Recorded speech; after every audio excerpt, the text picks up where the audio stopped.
Jagacinda. Rice with onions, beans, and spices. A side dish from Cape Verde. You will need 9 Serves ingredients.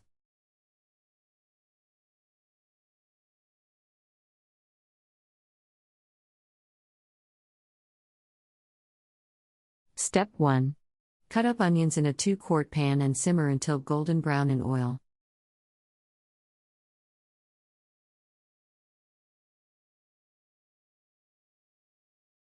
Step 2. Add 6 cups of water to onions and season to taste with salt, pepper, paprika, bay leaves, and parsley.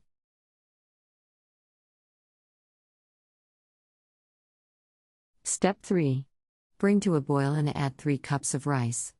Lower heat, add beans of choice, cover pan and simmer for 25 minutes or until water is absorbed and rice is cooked.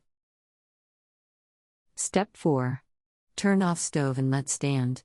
Serve with chicken, Portuguese smoked sausage or other meats.